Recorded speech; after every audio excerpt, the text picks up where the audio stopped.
உயர்திரு டாக்டர் சே வெண்ணிலா தேவி சுரேஷ் அவர்களின் diamond with in மற்றும் தமிழும் நிலவும் ஆகிய 2 நூல்கள் வெளியீட்டு விழா. அனைவருக்கும் அன்பான காலை வணக்கம். ரொம்ப ஒரு சந்தோஷமான நிகழ்வு. ஒரு வருடம் முன்பாக வெண்ணிலா வானத்தில் நாம் அனைவரும் சந்தித்தோம். உறவுகளாகவும் நட்புகளாகவும் அந்த தலைவர்களையும் நம்ம சந்தித்தோம். இப்போ அடுத்து ஒரு வருஷத்துக்குள்ளே சார் சொன்னாங்க மேடமோட க்ரோத் வந்து எக்ஸ்பொனென்ஷியல் க்ரோயிங்காக போயிட்டுருக்குன்னு. நான் நிஜமாகவே வந்து லீனியர்னு பேச வந்தேன் சார். போன வருடம் 1 புக்கு, இந்த வருஷம் 2 புக்கு, அடுத்த வருஷம் 3 புக்கு. ஸோ லீனியர் ஸ்கேலில் உங்கள் கர்வ் போயிட்டுருக்கு. ஒரு இன்ஜினியராக பேசணும் இல்லையா, அதனால் லீனியர் கர்வ்லன்னு பேச வந்தேன். பட் சார் ரொம்ப அருமையாக அதை அப்படியே எலிவேட் பண்ணி எங்கே கொண்டு போயிட்டாங்கன்னா, it is a exponential growing. முதல் வருஷம் 1ன்னா அடுத்த வருஷம் 2, அடுத்த வருஷம் இது நான் 8, இப்படி மல்டிப்புளாக புக்ஸ் போகணும் அப்படின்றது ஒரு சரியான இது. நான் அதை அக்செப்ட் பண்ணிக்கிறேன்.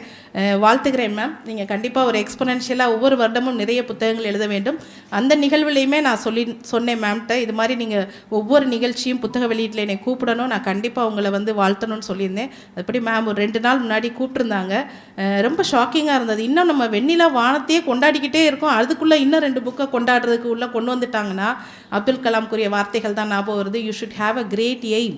உங்களுக்கு ஒரு பெரிய ஒரு இலக்கு இருக்கணும் அப்படின்னு சொல்லியிருக்காரு. You should have a great aim and you should continuously acquiring knowledge. அந்த இலக்கை நோக்கி நீங்கள் வந்து உங்களோட நாலேஜை வந்து தயார் பண்ணிக்கிட்டே இருக்கணும். அதுக்கு ஒரு ஹார்ட் ஒர்க் போட்டுகிட்டே இருக்கணும். அப்போ தான் நீங்கள் ஒரு சக்ஸஸை பார்க்க முடியும். அப்படி தான் வெண்ணிலா மேமோட சக்ஸஸ் இன்றைக்கி நான் பார்க்குறேன். அவங்களோட இலக்கு வந்து இந்த எழுத்து சைடில் வந்து ரொம்ப ஸ்ட்ராங்காக இருக்குதுன்னு நினைக்கிறேன். அதனால தான் ஒரு வருடத்துக்குள்ளே வந்து இந்த 2 புத்தகங்களை வந்து விடாமுயற்சியோடையும் ஒரு கடின உழைப்போடையும் அவங்களோட ஃபோக்கஸ் வந்து கரெக்டாக, அவங்களோட விஷன் வந்து கரெக்டாக போயிட்டே இருக்குது.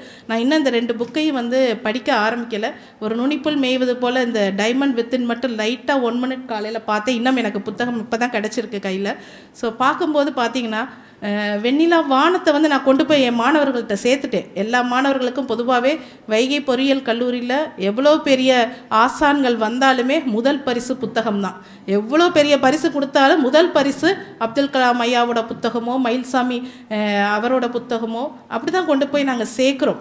சந்திராயன் மயில்சாமி அவர்களுடைய புத்தகம், இப்படி புத்தகத்தை தான் முதல் பரிசாக நாங்கள் வைகை பொறியியல் கல்லூரி என்றைக்குமே சேர்த்துட்ருக்கோம். அண்ட் வந்து பார்த்திங்கன்னா வெண்ணிலா வானத்தை கொண்டு போய் சேர்த்துக்கிட்டு இருக்கோம். அதுக்கு இடையில இப்போ நம்மளுக்கு அடுத்த புக்கு கிடச்சிருக்கு, டைமண்ட் வித்தின். ரொம்ப தலைப்புகள் மட்டும்தான் பார்த்தேன், அங்கே சின்ன சின்ன விஷயங்கள் பார்த்தேன். ரொம்ப அருமையாக இருந்தது. ஏன்னா இன்றைக்கி ஒரு கிளாஸ் ரூமில் வந்து டெக்னிக்கல் புக்கை ரீட் பண்ண வைக்கிறது எங்களுக்கு பெரிய சேலஞ்ச். நீங்கள் நினைக்கலாம், நான் ஒரு பொறியியல் கல்லூரி ஆசிரியர், ஒரு லைப்ரரியில் போய் லைப்ரரி வந்து எனக்கு ரொம்ப பிடிச்ச இடம். படிக்கும்போது ஆத்தர்ஸ் புக்கை தேடி தேடி படிப்போம். இன்றைக்கி ஒவ்வொரு சப்ஜெக்ட்டுக்கும் ஸ்டாண்டர்ட் ஆத்தர் யாருன்னு சொல்லுவோம். இன்றைக்கி யாருக்குமே வந்து ஸ்டாண்டர்ட் ஆத்தர்ஸ் தெரியலை. இன்ஜினியரிங் காலேஜில் போய் இன்னும் 2K கிட்ஸ் கொஞ்சம் பேர் உட்காந்துருக்காங்க. நானும் வந்ததுலேருந்து பார்த்துட்ருக்கேன். 70, 80, 90, 2000 கிட்ஸ் எல்லாம் நல்லா லிசன் பண்ணிகிட்ருக்காங்க. இந்த 2Kக்கு மேலே இருக்க கிட்ஸுக்கு ஒரு நிமிஷம் கூட ஓரியன்டேஷன் கொண்டு வர முடியல. அதான் உண்மை. இன்றைக்கி என் வீட்லேயே அந்த குழந்தை இருக்குது. ஒரு நிமிடம் அந்த ஓரியன்டேஷனை சப்ஜெக்ட் புக்கிலே கொண்டு வர முடியலை. அப்போ நம்ம ஆசிரியர்களான நமக்கு வந்து பெரிய பொறுப்பு இருக்குது. இந்த மாதிரி புத்தகங்கள் தான் தலைவர்களை உருவாக்கும். இன்றைக்கி பார்த்திங்கன்னா அறிஞர் அண்ணா, காமராஜர் எல்லாரும் புத்தகம் படிக்காமல் தலைவராகிக்க முடியாது. இன்றைக்கி அவர்களோட வாழ்க்கை வரலாறை நம்ம இன்றைக்கி படிச்சுட்டு இருக்கோம். இன்னுமே அடுத்த தலைமுறை தலைவர்கள் உருவாகாததற்கு காரணம் இந்த புத்தக வாசிப்பு வந்து குறைஞ்சதுன்னு தான் நான் ஃபீல் பண்ணுறேன். இன்றைக்கி வந்து குழந்தைகள் எல்லாமே வந்து செல்ஃபோனுக்கு வந்து அப்படியே கம்ப்ளீட்டாக அடிமை ஆகிட்டாங்க. அதில் கூட ஓரியன்டேஷன் இருக்காது. நீங்கள் போய் பாருங்கள், இப்படி இப்படி இப்படி எல்லாமே வேணாம் ரிஜெக்ஷன்ஸ் தான். அதில் கூட ஒரு பாசிட்டிவிட்டி கிடையாது. ஒரே நிமிஷத்தில் இந்த ரீல் சரியில்லை, அந்த ரீல் சரியில்லை, இது பிடிக்கலை, வித்தின் செகண்டுக்குள்ளே அவங்க மாற்றுறதை பார்த்தீங்கன்னா அங்கே கூட அவங்கள்ட்ட ஒரு பொறுமை வந்து இல்லாமல் போகுது. இப்போ இதெல்லாம் உடைச்சி வாழ்க்கையை ஒரு வட்டம் இல்லையா? இங்கே உள்ள எல்லாருமே நம்ம புத்தகம் படித்து பல தலைவர்களோட அட்வைஸ்லாம் கேட்டு எல்லா தலைவர்களோட செயல்பாடுகள், அவங்க எப்படி வளர்ந்தாங்க, எப்படி வந்து சேவை செஞ்சாங்க, இதெல்லாம் படித்து தான் நம்ம இன்றைக்கி ஒரு நாங்களாம் ஆசிரியராக இருக்கிறோம். அதை மாணவர்களுக்கு கொண்டு சேர்த்துட்ருக்கோம். அப்போ இன்றைக்கி வந்து ஒரு வாழ்க்கை வட்டம் மாதிரி இந்த புத்தக வாசிப்பை வந்து நம்ம ரொம்ப ஸ்ட்ராங்காகவே கொண்டு போக வேண்டிய பொறுப்பில் ஸ்கூல் டீச்சர்ஸ் இருக்காங்க, காலேஜ் டீச்சர்ஸ் இருக்காங்க. இதில் இரஸ்பெக்டிவாக ஆர்ட்ஸ் காலேஜுன்னு கிடையாது, இன்ஜினியரிங் காலேஜ்லேயும் அந்த பொறுப்பு இருக்கிறது. கடந்த ஒரு 10 வருஷமாக பார்க்குறேன் அந்த இது வந்து குறைஞ்சிக்கிட்டு இருக்குது. நான் அதுக்கு முன்னாடிலாம் என்னோடய மாணவர்கள் வந்து விகடன் பத்திரிகையாளர் அதுலலாம் நிறைய எழுதி நிறைய பேர் பத்திரிகையாளர்களாக என்னோடய மாணவர்களே இருந்திருக்கிறாங்க. ஸோ இந்த எழுதுறதோ இல்லை இந்த புத்தக வாசிப்போ கடந்த ஒரு 10 வருஷமாக மாணவர்கள் டே வந்து குறைஞ்சிட்ருக்கு. அதை வந்து கண்டிப்பாக நம்ம கொண்டு சேர்க்கணும். அதில் மேடம் ரொம்ப அருமையாக டைமண்ட் வித்தின் அந்த புக்கு லைட்டாக வாசித்து பார்த்தேன். நாங்கள் என்ன இன்ஜினியரிங் காலேஜில் பேசிகிட்டு இருக்கோமோ அதை ரொம்ப அருமையாக எழுதியிருக்காங்க. Creative skills, problem solving skills. ஏன்னா இன்றைக்கி வந்து ப்ராப்ளம் சால்விங் ஸ்கில்ஸுன்றது ரொம்ப இம்பார்ட்டன்ட். அதுலேயும் கிரிட்டிக்கல் திங்கிங், ஸோ இந்த மாதிரி லீடர்ஷிப், டீம் ஒர்க். ஸோ இந்த மாதிரி வெறும் மேண்டட்டரியாக நம்ம படிக்கிற பாடத்திட்டங்கள் மட்டும் பத்தாது. மேடம் ஒரு வார்த்தை சொன்னாங்க, அதையும் நான் வந்து அட்ரஸ் பண்ணிக்க விரும்புகிறேன். மேடம் வந்து வேலம்மாளில் நான் வேலை பார்க்கும்போது ஒன்லி புக்ஸுன்னாங்க. பட் நான் சேது இன்ஸ்டியூட்டில் 19 வருஷம் வேலை பார்த்துருக்கேன். புக்கை தாண்டி நிறைய கொண்டு போய் சேர்த்துருக்கிறேன். என்னென்னா புக்குன்னு 2 ஹவர் கிளாஸ், எனக்கு அந்த 2 ஹவர் கிளாஸை தவிர மற்ற நேரம் ஃபுல்லாக காலேஜ் ஃபுல்லாக கிளப் ஆக்டிவிட்டியில் தான் நான் இருந்திருக்கிறேன். உமன் எம்பவர்மெண்ட் செல்லாக இருக்கட்டும், ஃபைன் ஆர்ட்ஸ் கிளப்பாக இருக்கட்டும், நிறைய ரீடர்ஸ் கிளப்பு. ஸோ இந்த மாதிரி நிறைய கிளப்பில் அதில் தான் எனக்கு ஸ்டூடெண்ட்ஸ் ஃபேன்ஸாக கிடச்சாங்க. நம்ம கிளாஸ் ரூமில் கொடுக்குறதோடு சேர்த்து அடிஷ்னலாக நம்ம எப்படி இன்ஸ்பயர் பண்ணுறோம், அதுதான் வந்து நம்மளுக்கு ஸ்டூடெண்ட்ஸை வந்து இன்னுமே ஸ்டூடெண்ட்ஸ் வந்து நம்மளோட கனெக்டிவிட்டியோடு இருக்காங்கன்னா, அப்பார்ட் ஃப்ரம் ரெகுலர் ஸ்டடீஸ் நம்ம அவனுக்கு ஒரு சோஷியல் வேல்யூஸை, ஒரு பர்சனாலிட்டி டெவலப்மெண்ட்டை நம்ம என்ன அவனுக்கு கொடுக்குறோம் அதை அவனுக்கு போய் படித்து முடிச்சுட்டு போய் அங்கே சொசைட்டியில் ரிஃப்ளெக்ட் ஆகுது இல்லையா, அப்போ அவங்கள கண்டிப்பாக அந்த 4 வருஷம் கொண்டாடலைனாலும் கண்டிப்பாக 4 வருஷத்துக்கு அப்புறம் அதை அவங்க பயன்படுத்தி அங்கே ஜெயிக்கும் போது நம்மளை கண்டிப்பாக கொண்டாடுறாங்க. ஸோ இந்த புக்கு வந்து ரொம்ப அருமையாக, இது வந்து கல்லூரி மாணவர்களுக்கு ஏற்ற ஒரு புக்காக இருக்குது மேடம். இப்போயே நாங்கள் வந்து வைகை கல்லூரி சார்பாக ஒரு 150 புக்கு வாங்கிக்கிறோம் மேடம். எங்களுக்கு கொடுங்க கண்டிப்பாக அவசியமாக.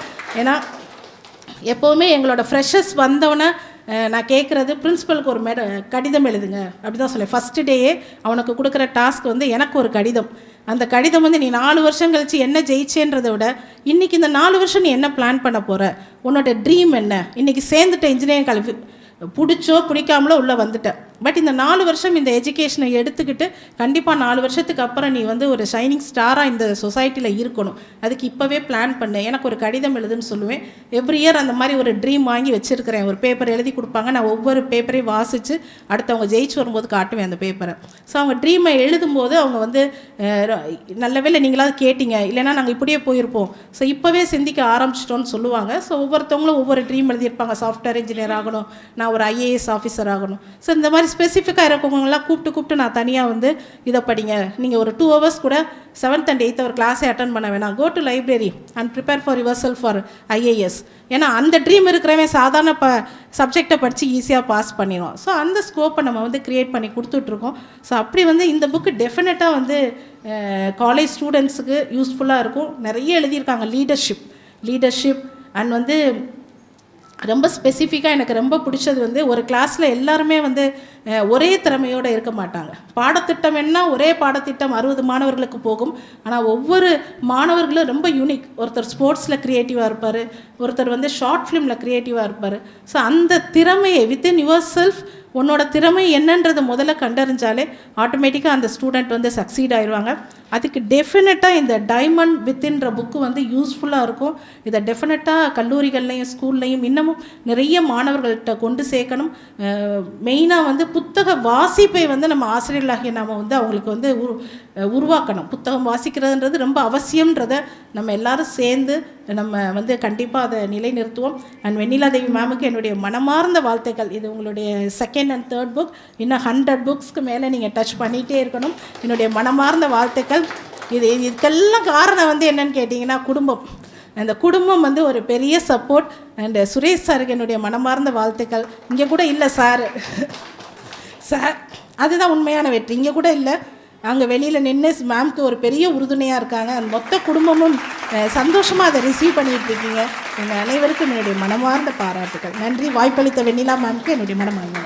உயர்திரு டாக்டர் சை வெண்ணிலா தேவி சுரேஷ் அவர்களின் டைமண்ட் வித்தின் மற்றும் தமிழும் நிலவும் ஆகிய 2 நூல்களின் வெளியீட்டு விழாவிற்கு வருகை தந்து சிறப்பித்த அனைவருக்கும் நெஞ்சார்ந்த நன்றிகள்.